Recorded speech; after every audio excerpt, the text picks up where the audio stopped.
बड़ी खबर बिहार से सामने आ रही है, जहां भारतीय जनता पार्टी ने उम्मीदवारों की अपनी पहली सूची जारी कर दी है। भारतीय जनता पार्टी ने अपने पहली लिस्ट में 71 उम्मीदवारों के नाम को फाइनल किया है, जिसमें deputy CM Vijay Sinha, deputy CM सम्राट चौधरी, इसके अलावा पूर्व प्रदेश अध्यक्ष मंगल पांडे, पूर्व डिप्टी सीएम रेणु देवी समेत कई चौंकाने वाले नाम है। हमारे साथ चेतन है इस पूरे मसले पर जानकारी देने के लिए।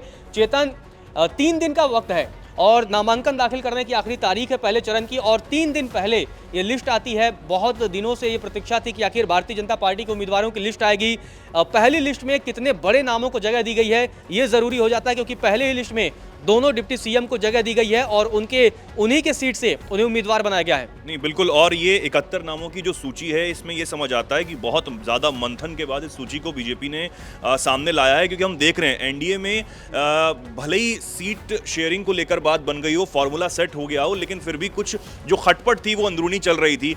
कल जो शाम 4 बजे प्रेस कॉन्फ्रेंस होने वाली थी वो नहीं हुई, उसको लेकर काफ़ी ज़्यादा जो है वो चर्चाएं रही, और आज एकदम से सूची आ जाना अपने आप में बीजेपी जो पहली सूची लाई है उसमें ये समझ आता है कि बहुत ज़्यादा मंथन हुआ है और खींचतान अभी भी चल रही है, क्योंकि लगातार हम देख रहे हैं कि हालांकि दोनों डिप्टी सीएम का नाम इसमें शामिल हो गया है, इस सूची में नाम आ गया। 71 नामों की ये सूची है। और इसी के साथ हम बात भी कर रहे थे रजत की, इससे पहले जो गिरिराज सिंह है वो कहीं ना कहीं स्ट्राइक रेट की बात कर रहे हैं, और उनका जो इशारा है वो किसकी तरफ है वो सब जानते हैं। उनका इशारा है चिराग पासवान की पार्टी, और खुद चिराग पासवान पर भी जो स्ट्राइक रेट की बात करते रहे हैं वो ये कहते रहे हैं कि हमने 2024 के लोकसभा चुनाव में 5 सीटों पर हमने लड़ा और 5 जो हैं वो जीती हैं, तो हमारा स्ट्राइक रेट जो है वो 100% है, वो ये बताने की कोशिश कर रहे हैं। लेकिन गिरिराज सिंह जो है वो उन पर निशाना इस बीच साध रहे हैं। तो इससे ये समझ आता है कि एनडीए में सब कुछ ठीक दिखाने की भले ही कोशिश जो है वो की जा रही हो, लेकिन अंदरूनी कोशिश अभी है नहीं। लखीसराय से डिप्टी सीएम विजय सिन्हा को उम्मीदवार बनाया गया, तारापुर से सम्राट चौधरी होंगे, सीवान से मंगल पांडे। तो ये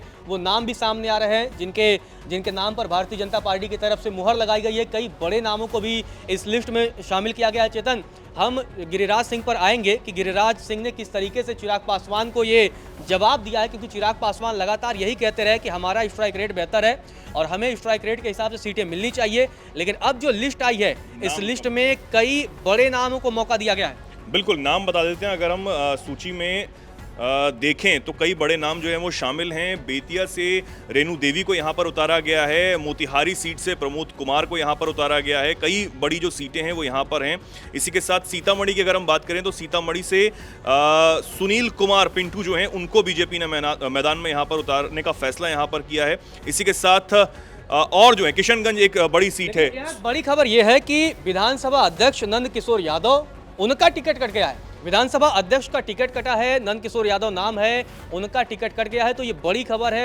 आपको बता दें कि विधानसभा अध्यक्ष बड़ा पद होता है और उनका टिकट काटा गया है। मैं भारतीय जनता पार्टी के निर्णय के साथ, भारतीय जनता पार्टी ने मुझे बहुत कुछ दिया है, मुझे पार्टी से कोई शिकायत नहीं है। पार्टी में नई पीढ़ी का स्वागत है, अभिनंदन है। पटना साहिब विधानसभा क्षेत्र के लोगों ने मुझे लगातार 7 बार विजयी बनाया है। उन्होंने जो स्नेह और प्यार मुझे दिया है भाजपा उम्मीदवार के रूप में, मैं उसे कभी भूल नहीं पाऊंगा। सबका आभार। कुछ और सीटों के नाम ले लेते हैं। सिवान एक बहुत बड़ी सीट जो है, मंगल पांडे, उनको यहाँ पर मैदान में उतारा गया। एक बड़ा नाम अध्यक्ष थे, पूर्व अध्यक्ष थे बिहार प्रदेश के, तो ये बड़ा नाम है मंगल पांडे, ब्राह्मणों के बड़े नेता माने जाते हैं, और सिवान से उन्हें टिकट मिला है। बिल्कुल, हाजीपुर से अवधेश सिंह को यहाँ पर टिकट दिया गया है। बेगूसराय सीट की बात की जाए तो कुंदन कुमार को पार्टी ने मैदान में उतारा है। भागलपुर से रोहित पांडे हैं। बांका एक बड़ी सीट है, राम नारायण मंडल जो हैं वो यहाँ पर मैदान में हैं। तो ये कुछ सीटें हैं और कुछ नाम जो बिहार की राजनीति में एक बड़ा चेहरा जो है वो माने जाते हैं। तारापुर से सम्राट चौधरी जो कि डिप्टी सीएम हैं, और उनका भी एक बड़ा नाम है, और उनको लेकर काफी चर्चाएं जो हैं वो हो रही हैं आने वाले समय में, भविष्य में उनके पद को लेकर। तो यहाँ पर पटना साहिब से बात करें तो रत्नेश कुशवाहा को मैदान में उतारा है, और इसी के साथ मुंगेर से कुमार प्रणय जो है वो मैदान में उतरे हैं। लखीसराय की बात करें तो विनय कुमार सिन्हा जो है डिप्टी सीएम, उनको मैदान में उतारा है। दीघा से संजीव चौरसिया हैं। यहाँ बिहार शरीफ एक बड़ी सीट हो जाती है, क्योंकि नीतीश कुमार का बड़ा प्रभाव माना जाता है। तो बिहार शरीफ में यहाँ से उम्मीदवार कौन है? बिल्कुल, बिहार शरीफ की अगर हम बात करें तो यहाँ पर सुनील कुमार को पार्टी ने मैदान में उतारा है। गया से भी अगर हम जाने तो प्रेम कुमार जो है वो मैदान में हैं। तो ये कुछ जो बड़ी सीटें हैं, इसी के साथ जमुई सीट भी इस सूची में नजर आ रही है और यहाँ पर श्रेयसी सिंह जो हैं उन्हें पार्टी ने उम्मीदवार बनाया है। आखिर में 71वें नंबर पर जमुई सीट का नाम जो है वो दिख रहा है और इसी के साथ उसके सामने श्रेयसी सिंह जो है वो मैदान में उतारी गई हैं।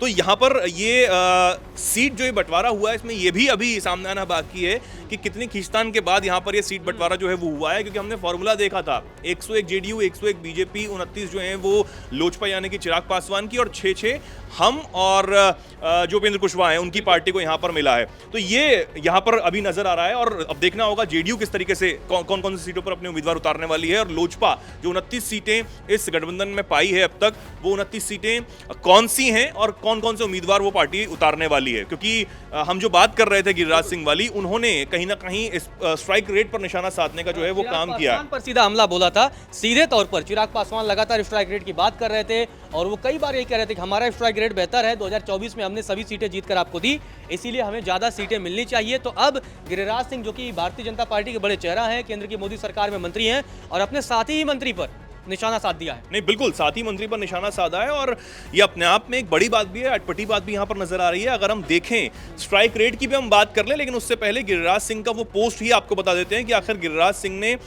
ऐसा क्या कहा जिसके बाद बिहार की राजनीति में एक बार फिर से जो है वो हलचल तेज हो गई है। तो एक पोस्ट करते हैं और लिखते हैं कि ये होता है असली स्ट्राइक रेट। उसके बाद वो कुछ आंकड़े गिनवाते हैं, उसमें लिखते हैं कि आज मजबूत सीट लेकर स्ट्राइक रेट का झुंझुना बजा रहे हैं। अब ये निशाना किसकी तरफ है ये फिर आप समझिए। उसके बाद वो आंकड़ा देते हैं 2010 का। 2010 के बिहार चुनाव में एनडीए ने इतिहास रचने का काम किया था। 243 में से 206 सीटें एनडीए ने जीती थी। जेडीयू ने 141 में से 115 सीटें हासिल की, उनका स्ट्राइक रेट रहा 81%। बीजेपी ने 102 में से 91 सीटें हासिल की, स्ट्राइक रेट 89%। इतनी प्रचंड जीत बिहार की राजनीति में फिर कभी नहीं दोहराई गई। तब भी धर्मेंद्र प्रधान जी पे प्रभारी थे, आज भी धर्मेंद्र प्रधान प्रभारी हैं, ये गिरिराज सिंह लिखते हैं। और उसके बाद अगर हम अपने हिसाब से भी आंकड़ा देखें और कुछ चीजों की हम बात करें तो यहां पर अगर हम 2010 की बात करें, 2010 के जो बिहार विधानसभा चुनाव थे जिसमें चिराग पासवान के पिता रामविलास पासवान, उनकी पार्टी लोजपा अकेले चुनाव लड़ती है 75 सीटों पर और केवल 3 सीटें ही जीत पाती है। और उसके उस समय माफ कीजिए अकेले नहीं लड़ी थी, उसका आरजेडी के साथ जो है वो गठबंधन था। 2015 विधानसभा चुनाव की बात करें तो यहां पर एलजेपी और एनडीए के घटक दल के रूप में ही तब मैदान में तब भी उतरी थी। उस समय 42 सीटें लोजपा को मिली थी और 2 सीटें सिर्फ उसके खाते में आई थी। तो 2020 में चिराग पासवान के नेतृत्व में चुनाव लड़ा जाता है और उस वक्त 134 सीटें जो हैं पर वो चुनाव लड़ते हैं और केवल 1 सीट वो जीत पाते हैं, जिसके बाद जो जीतते हैं वो जेडीयू में शामिल हो जाते हैं। तो ये भी एक बड़ी बात थी। राजकुमार सिंह जो है मटिहानी सीट से ये यहां पर जीतते हैं और उसके बाद वो जेडीयू में शामिल हो जाते हैं। खबरें ये भी थी कि इस सीट पर जो लोजपा है अपना उम्मीदवार उतारना चाहती थी इस बार, लेकिन जेडीयू वो सीट छोड़ने के लिए तैयार नहीं है। तो उसको लेकर भी खींचतान जो है वो यहां पर बनी हुई है। तो एक अपने आप में ये भी बड़ी बात हो जाती है। अब चिराग पासवान के बारे में उनका नाम ना लिए बगैर गिरिराज सिंह ने जो स्ट्राइक रेट की बात की है उसमें ये नजर आता है कि वो ये दिखाने की कोशिश कर रहे हैं कि सुरक्षित जो सीटें हैं वो आपके खाते में चली गई हैं। वो ये भी सवाल उठा रहे हैं कि एनडीए में तीसरी सबसे बड़ी पार्टी जो है वो लोजपा कैसे उभर कर सामने आई। स्ट्राइक रेट अगर अच्छा नहीं रहा, भले ही आप 5 सीटें जो हैं वो 2024 लोकसभा चुनाव में जीत गए हों, सभी सीटें जीते हों, लेकिन विधानसभा चुनाव में 2010 से जो आंकड़े उन्होंने गिनवाए वो कहीं ना कहीं ठीक नहीं रहे हैं, लेकिन उसके बाद भी सीटें मिल गई। ये भी लेकिन अब बड़ी खबर यही थी कि 101 सीट भारतीय जनता पार्टी अपने उम्मीदवार उतारेगी, उसमें से 71 पर अपने उम्मीदवारों के नाम का ऐलान कर दिया है। विधानसभा अध्यक्ष का टिकट कटा है। अब देखना दिलचस्प होगा कि अगले 30 जो नाम आने हैं भारतीय जनता पार्टी की तरफ से, उसमें और कौन से बड़े नाम होते हैं और किसका टिकट कटता है। हमारी पूरी नजर बनी रहेगी बिहार विधानसभा चुनाव पर।